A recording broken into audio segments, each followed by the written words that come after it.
Ով իմանց ինչու ես տրտմած եւ ինչու իմ ներսում անհանգիստ ես, Աստծուն հուսա։ Այսպես էր ասում Դավիթը Սաղմոսների մեջ։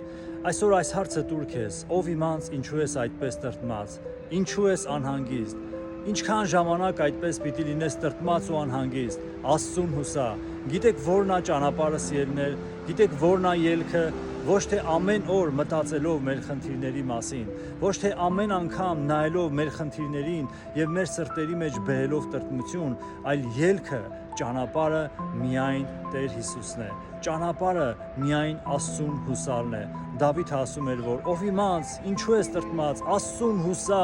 հուսացեք Աստծուն, վստահեք Աստծուն, որովհետև Աստված երբեք իրեն հավատացողներին ամոթով չի թողնում։ Գրված է, որ երանելի է այն մարդը, որ իր հույսը կդնի Աստծո վրա։ Երանելի ես դու, եթե հույսդ դնում ես Աստծո վրա։ Եվ գիտեք ինչ, սիրելիներս, Աստված ամոթով չի թողնի քեզ, եթե դու հույսդ դրել ես իր վրա։ Աստված ամոթով չի թողնի քեզ, եթե դու վստահում ես Աստծուն։ Գիտեմ, որ վստահում ես, գիտեմ, որ շատ ես փորձել վստահել Աստծուն, բայց այսօր մեկ անգամ եւս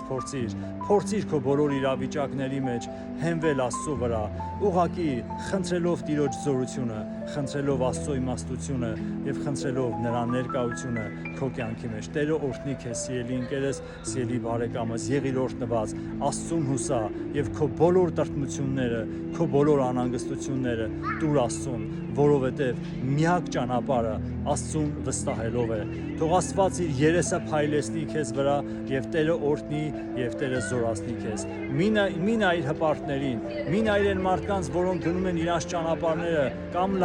լավ կամ վատ, նայիր Աստծուն, որովհետեւ քո օրհնությունը ոչ թե մարդկանցից է, քո հաջողությունը, քո օրհնությունը գալիս է երկնքից։ Եվ թող երկնքի Աստվածը օրհնելով օրհնի քո կյանքի բոլոր օրերը, օրհնի քո կյանքի ամեն մի քայլը եւ ամեն մի ընթացքը։ Օրհնում եմ կյանքդ, ընտանիքդ եւ օրհնում եմ այն ընթացքը, որ դու անցնում ես։ Տերը զորացնի եւ օրհնի կյանքիդ բոլոր օրերը Հիսուսի անունով։ Ամեն։